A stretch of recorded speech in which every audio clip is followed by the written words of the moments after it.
परमात्मा क्या है? मैं कुछ वर्षों पूर्व से ओशो को सुनना प्रारंभ किया। उनकी बातें जिज्ञासा पैदा करती और फिर लगता कि वास्तव में परमात्मा क्या है, कौन है और कितनी बड़ी मैकेनिज्म है जो पूरे संसार को संचालित करता है, प्रकृति को संचालित करता है। ओशो ने इस संबंध में अपने हिसाब से इतना कुछ बताया कि भीतर उथल-पथल मच जाना स्वाभाविक था। फिर मुझे लगा कि ये जो ज्ञान ओशो के द्वारा दिए गए हैं, ये तो ओशो का ज्ञान है। ये ज्ञान ना हमारा है, ना आपका है। उन्होंने जो अनुभव किया, उनकी जो अनुभूति हुई, उस अनुभूति के हिसाब से उन्होंने अपने व्याख्यान दिए। लेकिन वास्तव में परमात्मा क्या है, यह किसी व्याख्यान मात्र से समझा नहीं जा सकता। केवल जान लेना मात्र काफ़ी नहीं है। परमात्मा क्या है, यह जानने की विषय वस्तु ही नहीं है, यह तो अनुभूति की विषय वस्तु है, अनुभव करने की बात है। जीवन में जिस क्षण भी अनुभूति हो जाए कि वास्तव में परमात्मा क्या है, इसकी झलक जीवन के रूपांतरित होते हुए स्वभाव, तरीकों और जीवन जीने के तरीकों में हुए बदलाव से इसकी अनुभूति हो सकती है। फिर मैंने निर्णय किया कि सुनी सुनाई कोई भी बात किया जाना उचित नहीं है। मैं पहले भी वीडियो बनाया करता था, कभी खाली क्षणों में यूट्यूब पर अपने चैनल पर ओशो की बातों को अपने शब्दों में ढालकर कभी कभी कुछ अच्छा बोलता था। फिर मुझे लगा ये ज्ञान तो बासी हैं, ये ज्ञान तो मेरे हैं नहीं और वास्तव में तो उपदेश हो गए। ऐसा कोई भी ज्ञान जो आचरण में नहीं आए, जीवन में नहीं आए और फिर भी हम उसकी चर्चा करें तो यह उपदेश ही तो होगा। फिर मैं धीरे धीरे मौन हुआ। फिर मुझे विरक्ति हुई मेरे ही द्वारा बनाए जाने वाले वीडियोज से। फिर मैंने निर्णय किया इस आशय कि जिस दिन भी मुझे अनुभूति होने लगे, जिस दिन मुझे मेरे अनुभव के आधार पे कुछ ऐसा महसूस हो, उस दिन से मैं फिर वीडियो बनाना प्रारंभ करूंगा। मैं मेरी बातें आप तक वही पहुंचाऊं जो मेरी अपनी अनुभूति हो, जो मेरा अपना अनुभव हो। अगर जीवन में अनुभव ही नहीं हो तो केवल किताबी ज्ञान पढ़कर, ओशो को सुनकर और ओशो द्वारा कहे की बातों को दोहराने का कोई अर्थ नहीं होगा। ये मुझे थोड़ा देर से समझ आया, लेकिन समझ आ गया था। वास्तव में आज भी ये सवाल दिमाग में उठता तो है कि परमात्मा क्या है, क्योंकि वास्तव में अगर कोई एग्जिस्टेंस है तो हमारे वैज्ञानिक, हमारे रिसर्चर्स पता नहीं क्या क्या खोज चुके हैं। लेकिन मृत्यु के बाद आत्मा का क्या होता है, इसके धार्मिक व्याख्यान हैं, इसके धार्मिक ज्ञान है, वेदों में चर्चा है, पुराणों में इसकी चर्चा है। गरुड़ पुराण बताता है कि सनातन में कैसे मृत्यु के बाद के क्रियाक्रम को रखना है ताकि मरने वाले को नया शरीर या मोक्ष मिले। लेकिन इसके कोई वैज्ञानिक आधार स्पष्ट नहीं हुआ है। कोई ज्ञान विज्ञान अब तक इस बात की पूरी तरह से दावा नहीं कर पाया कि मरने के बाद वास्तव में क्या होता है। शरीर त्यागने के बाद आत्मा की वास्तविक गति क्या होती है, इसका ब्लूप्रिंट कोई भी वैज्ञानिक या धार्मिक गुरु, सदगुरु दावे के साथ नहीं कर सकता। अर्थात ये तय है कि परमात्मा ठोस तो नहीं है, परमात्मा तरल भी नहीं है, परमात्मा वास्तव में कोई ऑब्जेक्ट नहीं है, अगर होता तो विज्ञान वहां तक पहुंच चुका होता। विज्ञान के ज्ञान भी वहां अधूरे हैं, अर्थात जो परमात्मा है वो विज्ञान के ज्ञान के रडार से काफी आगे। कभी किसी ने कहा कि परमात्मा हिमालय पे हैं, किसी ने कहा चांद पे हैं। हर वह जगह जहां मनुष्य पहुंच नहीं सकता था, ये चर्चा होती रही कि परमात्मा वहां होंगे। लेकिन मनुष्य, ज्ञान और विज्ञान, वैज्ञानिक, रिसर्चर, पर्वतारोही रुकने वाले कहाँ थे।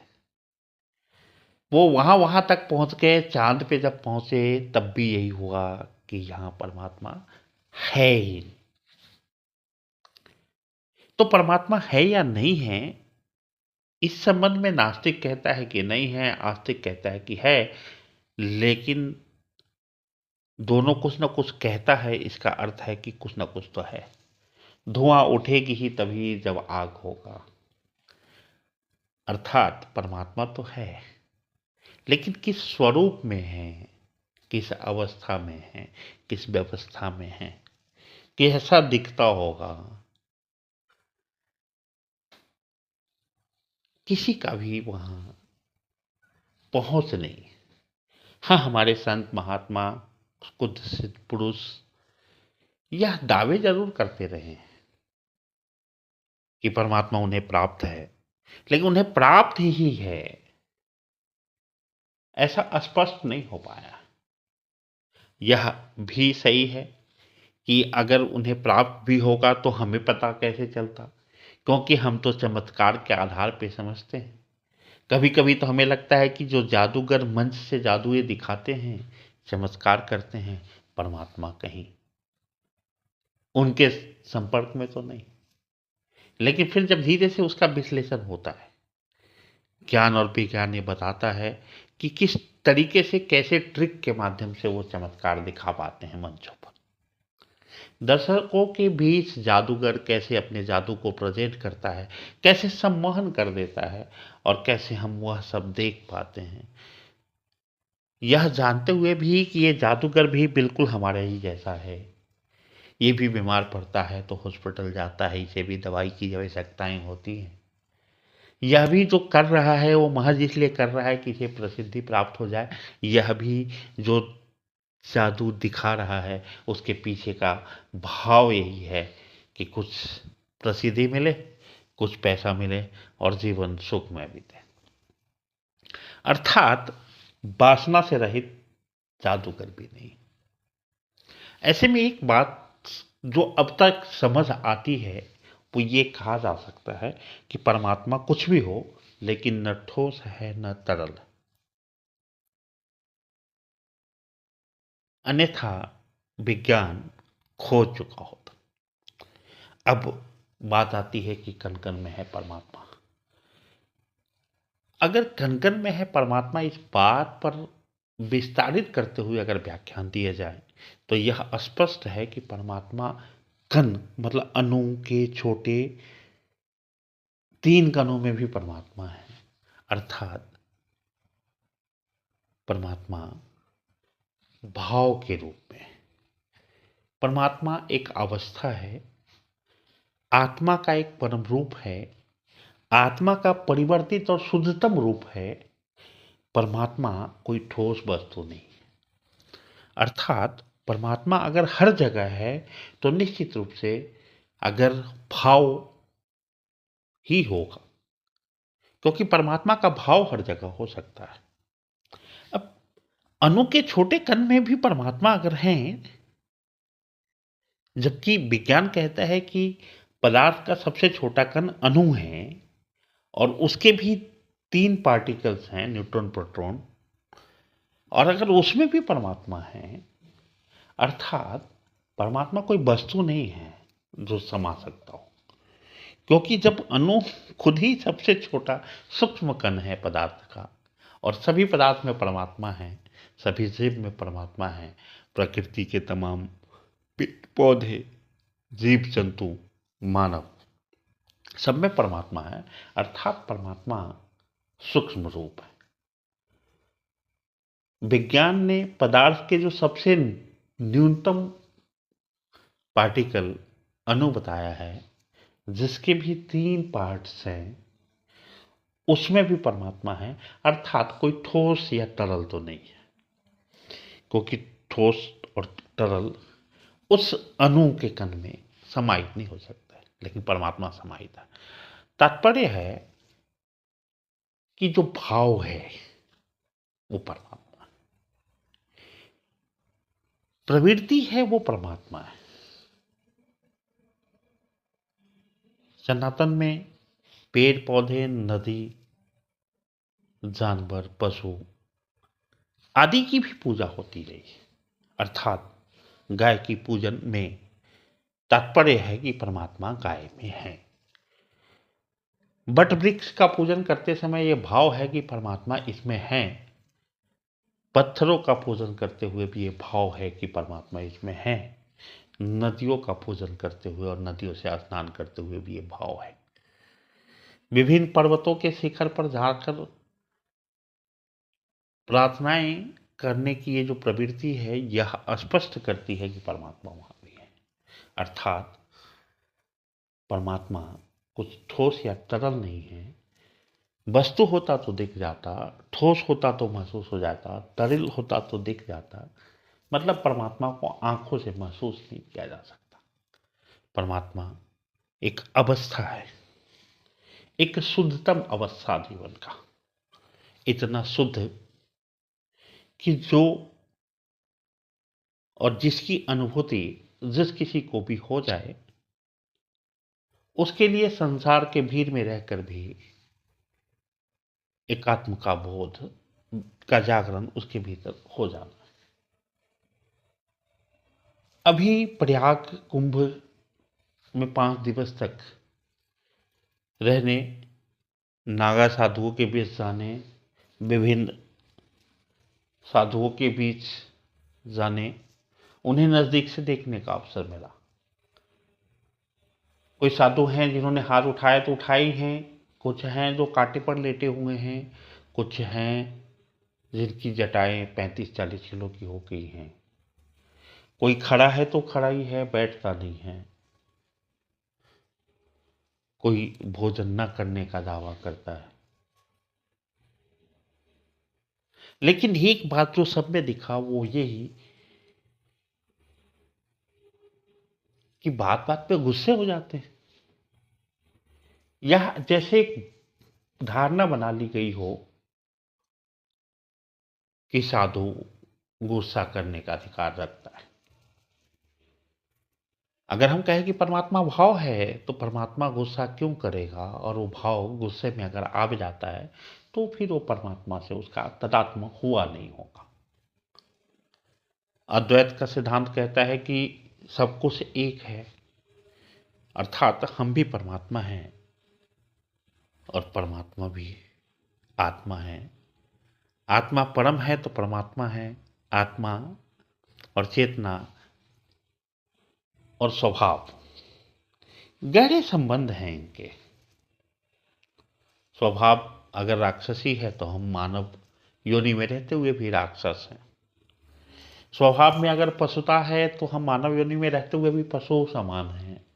स्वभाव में अगर धार्मिकता है, स्वभाव में अगर करुणा है, व्यवहार में अगर करना है, व्यवहार में अगर सद्भाव है, तो यही जीवन परमात्मा। कुछ भी नरक नहीं है, कुछ भी स्वर्ग नहीं है। जब ये साइकिल चल रही है, मरने के उपरांत फिर नया शरीर लेना है, चाहे वो जिस योनि में भी जाना हो, या फिर मोक्ष निर्वाण को प्राप्त होना है, तो फिर आने जाने का चक्कर ही बंद हो जाना है। ऐसे में वो कौन सा अवधि होगा जब हम नरक या स्वर्ग भोगते हैं। वास्तव में नरक और स्वर्ग हम जिस जीवन में भी रहते हैं, जिस योनि में भी रहते हैं, हमने नरक ही बोलते हैं। एक वृक्ष योनि में भी स्वर्ग बट वृक्ष को प्राप्त है कि मानव भी उसकी पूजा करता है, और वृक्ष योनि में ही नरक उस किंकर के पेड़ को प्राप्त है, जिनके कांटों के कारण उनके नजदीक कोई जाना नहीं चाहता। आपने सुना है खुजली वाला पेड़? वो नरक ही तो है जीवन। और ऐसा नहीं है कि खुजली वाले केवल पेड़ होते हैं, लोग भी खुजली वाले हैं। आपने अपने ही आसपास ऐसे लोग अनुभव किए होंगे, ऐसे लोगों के व्यवहार अनुभव किए होंगे जिनसे जिनके अपने रिश्ते के अपने भी दूर भागते हैं, जिनके करीब आप बैठो तो लगेगा जैसे नकारात्मकता आपको घेर लेगी। आप बहाने बनाकर वहां से उठना चाहेंगे।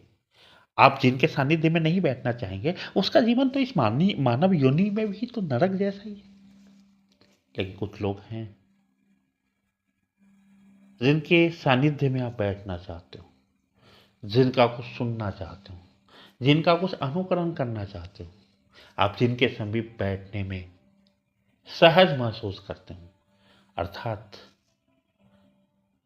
ऐसे लोग इसी जीवन में, इसी योनि में स्वर्ग की अनुभूति पा तो रहे हैं। अर्थात परमात्मा मुझ में भी है और आप में भी है। ऐसे में कोई आईआईटीएन बाबा अगर परमात्मा होने का दावा करे तो यह सही और गलत दोनों हो सकता है। लेकिन आप देखेंगे साधु संत लगे हैं पीछे, महामंडलेश्वर तक लगे हैं पीछे। नहीं, ये ढोंगी है, ये पाखंडी है, परमात्मा नहीं है ये। तुम वेद के श्लोक सुनाओ, तुम गीता के श्लोक सुनाओ, ये सुना नहीं पा रहा है, ये बोल नहीं पा रहा है, ये परमात्मा नहीं हो सकता। अब छोड़ो ना भाई, आईआईटीएन बाबा परमात्मा है या नहीं है, शिव है कि नहीं है, सत्य है कि नहीं है। लेकिन ये तो तय हो गया ना कि आप बिल्कुल भी नहीं है, क्योंकि आप खंडन कर रहे हैं उसी तथ्य का जिस तथ्य को आप कभी बखान करते रहे हैं कि कण कण में परमात्मा है।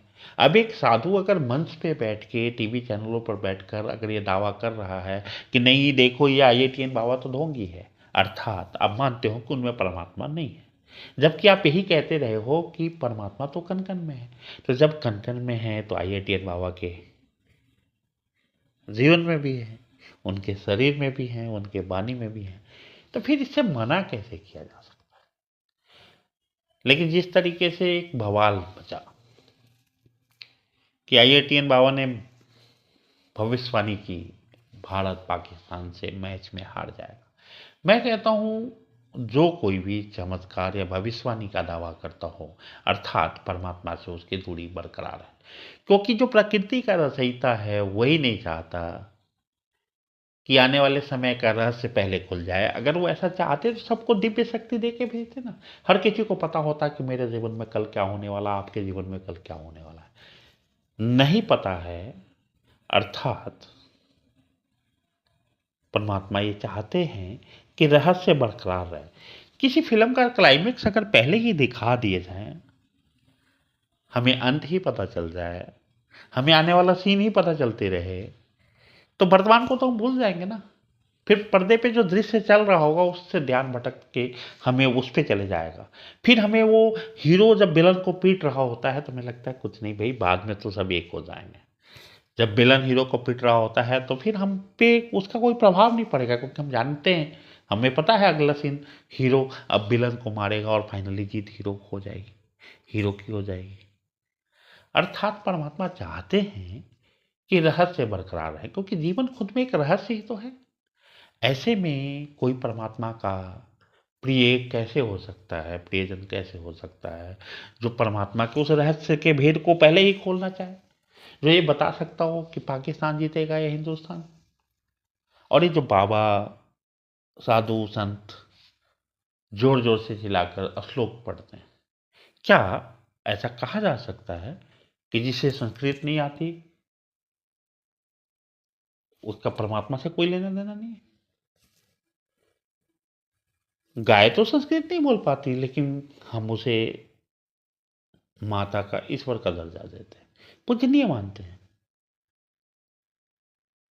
जब वो कोई भी गाय, चाहे उसे संस्कृत आता हो नहीं आता हो, पढ़ी हो अनपढ़ हो, हमारी माता हो सकती है। तो इंसान योनि में पैदा हुए तमाम लोग, चाहे उनको हिंदी आता हो, इंग्लिश आता हो, संस्कृत आता हो, वो पढ़े हो या अंगूठा छाप हो, परमात्मा क्यों नहीं हो सकते जब कण कण में परमात्मा है? ये जो भेदभाव है और जो धारणा हमने बनाई है, ये हमारी खुद की रचित धारणा है। हम किसी बट वृक्ष से पूछते नहीं है कि भैया तू स्कूल गया कि नहीं गया, तेरी शिक्षा क्या है, तू करता क्या है। बस बट वृक्ष है, इसलिए हम उसके नीचे बैठकर पूजा कर लेते हैं। गंगा जब चलती है तो पता नहीं कैसे कैसे सही गलत चीजों से होकर गुजरती है, लेकिन हम तो वहां कोई सवाल नहीं करते। इतनी नदियां आके उसमें मिलती हैं, ऐसी नदियां भी जिन्हें हम पूजा के लायक नहीं समझते, लेकिन जो कि वो गंगा में मिल जाती है तो पूजनीय हो जाती है। वैसे ही हो सकता है मानव के रूप में किसी का स्वभाव राक्षसी हो, किसी की प्रवृत्ति अच्छी नहीं हो, कोई कम पढ़ा लिखा हो, कोई इंजीनियर डॉक्टर हो, कोई अमीर हो, कोई गरीब हो, लेकिन वो सब मानव है। वो मानव जिस पे परमात्मा की असीम कृपा है, तभी तो मानव हुआ है। नहीं तो पेड़ भी तो हो सकता था, वो भेड़ बकरी भी तो हो सकता था, वो सांप बिच्छू भी तो हो सकता था। मानव हुआ अर्थात वो परमात्मा का कृपा पात्र है, और जो परमात्मा का कृपा पात्र है ही तभी मानव बना है। फिर उसे संस्कृत आती हो या नहीं आती हो, श्लोक बोल सकता हो या नहीं बोल सकता हो, गीता के ज्ञान दे सकता हो या नहीं दे सकता हो, वो पढ़ा लिखा हो या अंगूठा छाप हो, वो रिक्शा चलाने वाला हो या हवाई जहाज से उड़ने वाला, कोई भेद कैसे हो सकता है? क्योंकि है तो मानव परमात्मा द्वारा निर्मित। और ये तो तय ही हो गया ना कि परमात्मा का कृपा पात्र वो होगा जो मानव योनि में आएगा, क्योंकि होने को तो वो कुछ भी हो सकता था। तो क्या इतना काफी नहीं है कि कोई मानव हुआ, अर्थात वो परमात्मा का प्रिय है, और चूंकि परमात्मा का प्रिय है और परमात्मा हमको प्रिय है, इसलिए उसका मानव होना ही हमारी प्रियता का एकमात्र आधार है। लेकिन ऐसा नहीं है। माँ बाप अपने ही संतानों में भेद कर पाते हैं, संतान की उपलब्धि के आधार पर। कोई संतान अच्छी शिक्षा ग्रहण करके अच्छे जीवन यापन के लायक हुआ तो लगता है कि अच्छा है। कोई थोड़ा सा निखट्टो हो जाए, माँ बाप वही है, उसी माँ के शरीर के अंश हो, उसी पिता से आप हो, लेकिन पिता भी भेदभाव करने लगता है, क्योंकि उसका आधार सांसारिक है, क्योंकि उसे परमात्मा का बोध ही नहीं है। वो केवल शरीर से संचालित है, चेतना उसकी जागृत हुई नहीं है। अर्थात ये कहा जा सकता है कि शरीर एक माध्यम है, मानव योनि में आकर शरीर के माध्यम से चेतना को जागृत करके आप परमात्मा के उद्बोध को प्राप्त हो सकते हैं।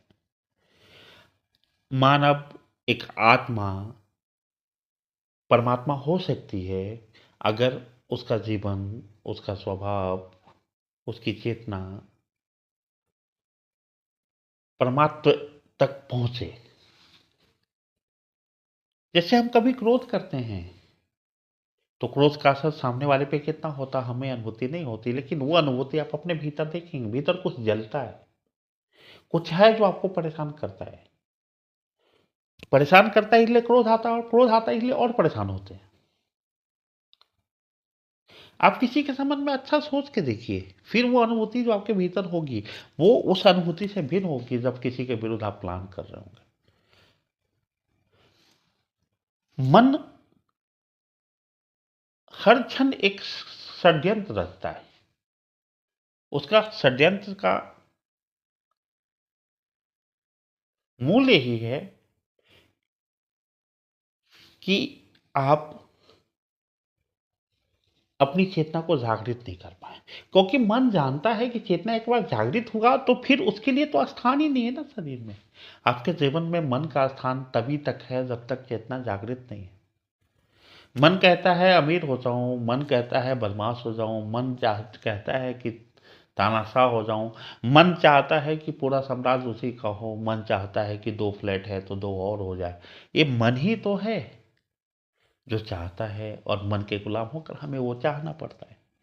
लेकिन जिस दिन भी चेतना जागृत होगी वो तो कहेगी ना भाई, किराए का जीवन है, कब तक है गारंटी नहीं है, कब निकलना पड़ जाए, पैकिंग तक का टाइम नहीं मिलेगा, कुछ लाए जाना साथ नहीं है, फिर इस मन की गुलामी में जीकर फायदा भी क्या है।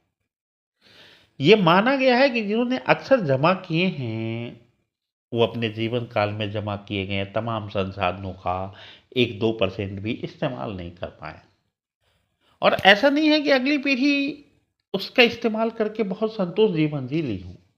अगली पीढ़ी पर तो एक बोझ आ गया कि पिताजी इतना किए हैं तो इससे ज़्यादा हमको करना है। अब ये लो, उसका भी जीवन वैसा ही हो गया। चौकीदार बनकर आया, चौकीदार बनकर चला गया। जब तक पिताजी थे माल पर कुंडली मार के बैठे थे, उपभोग नहीं कर पाया बेटा। और जैसे ही पिताजी निकले बेटे पे जिम्मेवारी आ गई कि पिताजी इतना कुछ जमा करके गए तो मुझे भी जमा करना अपने बच्चों के लिए। फिर वो जमा करते रह गया, फिर वो जी नहीं पाया। और ऐसा नहीं है कि उसके बच्चे भी जी लें, उसके बच्चे भी तो वही करेंगे, क्योंकि जब तक ये रहा तब तक इसने कुंडली मारकर बैठना प्रारंभ किया, माल तो कुछ बाहर गया नहीं। अब जब ये नहीं रहा तो इसके बच्चे को भी जिम्मेवारी आई, अरे दादाजी इतना छोड़ के गए थे, पिताजी उससे डबल किए थे, अब तो मेरा ट्रिपल करना बनता है। अब तो मैं आधुनिक भी हूँ, अब तो मेरी बहुत अच्छी नौकरी भी है, अब तो मेरा व्यवसाय भी खूब बढ़िया चल रहा है। अब तो मेरा बनता है जिम्मेवारी कि जितना पिताजी छोड़ के गए हैं उससे भी ज़्यादा मैं छोड़ के जाऊँ। जीवन यही तो है, सब कुछ यही छोड़ के जा रहे हैं हम, लेकिन बेचैनी इतनी है कि कल को हम सुखी जिए, हमारे बच्चे सुखी हो जाए, इसलिए हम आज दुखी हैं। जो दुख भरा जीवन है संसाधनों के अभाव में नहीं, संसाधनों को जमा करने एकत्रित करने के चक्कर में जो जीवन का दुख है, तकलीफ है, यही तो नारकीय जीवन है। परमात्मा अगर चाहते कि कोई जीवन में रोज कुछ काम ना करें तो बहुत बढ़िया था, भूख ही नहीं लगती, पेड़ अपनी जगह खड़ा रहता है, पूरी प्रकृति उसको देने आती है, हवा हवा दे के जाता है, सांसें, बारिश आती है जल दे के जाता है, पृथ्वी उसको सीजन दे रहा है, वो अपनी जगह पे स्थूल खड़ा है, पेड़ तो कहीं चल के नहीं जाता, जीवन तो उसका चल रहा है ना। इसलिए कि परमात्मा ने उसको ऐसी नियति दी है कि उसको चलना ना पड़े। हमें क्यों दिया पैर? इसलिए दिया होगा। हाथ क्यों दिया? कि कर्म करें। अगर ऐसा होता तो परमात्मा फिर नश्वर बनाती नहीं ना व्यवस्था को। आप एक बार खूब मेहनत करके भोजन सामग्री जमा कर लेते, अगर भोजन पूरे जीवन के लिए, फिर कुछ करने की आवश्यकता नहीं रह जाती। लेकिन ऐसा नहीं है, क्योंकि जो भोजन सामग्री है परमात्मा ने उसकी नश्वरता तय कर दी है। कोई साल टिकता है, कोई 2 महीने टिकता है, हरी सब्जी 2 दिन टिकता है। अच्छा, ऐसा भी होता, बोले कौन झंझट पाले रोज रोज भोजन बनाने का, एक ही दिन बना लेते और सालों साल खाते रहते। ऐसा भी नहीं है, बनाया हुआ भोजन टिकता नहीं। ठीक है, साइंस ने थोड़े आविष्कार किए, थोड़े फ्रिज बनाए, थोड़ा संचय कर लेते हो, लेकिन प्रकृति को ठेंगा दिखाते हुए अपने अगर भोजन के संरक्षण के लिए थोड़ा टाइम तक बना हुआ पका हुआ भोजन रख पाए, इसके लिए आपने फ्रिज बनाया। तो परमात्मा ने ठंडे भोजन से होने वाले नुकसान भी तो बना दिए ना शरीर में। कहते हैं कि शरीर की आधी समस्याएं तो किचन में प्रेशर कुकर और फ्रिज से बढ़ती है। प्रकृति ताज़ा सब्जियां हमको दे रही है, हम उनका भंडारण के चक्कर में उसको फ्रिज में डालकर चला रहे हैं। अब वो उसकी जो वास्तविक गुणवत्ता है वो तो समाप्त हो रही है ना। ये केवल सब्जियों के साथ नहीं है, ये हम मानव के साथ भी है। जो वास्तविक गुणवत्ता है हमारे, जो वास्तविक चेतना है हमारा, जीवन का जो मूल है, जिस उद्देश्यों के साथ हमको भेजा गया होगा, हम उससे पूरी तरह भटक के जीवन जी रहे हैं। हम इंतजार करते हैं कि कभी कोई चमत्कार हो टीवी में देखना और उस बाबा के पीछे चले जाएं, भले भगदड़ में जाके मर जाना हो। मैं ये नहीं कहता कि आप मंदिर मस्जिद नहीं जाइए, मैं ये भी नहीं कहता कि किसी संत या सदगुरु के पास ना जाएं, आप जाएं, लेकिन यह मान लें कि बिना कहीं गए भी बाहर की यात्रा के बजाय भीतर की यात्रा से भी परमात्मा तक पहुंचा जा सकता है। और वास्तव में वही लोग परमात्मा तक पहुँच पाए हैं जिनकी यात्रा की दिशा उनके भीतर सही है और भीतर ही परमात्मा का बोध हुआ है।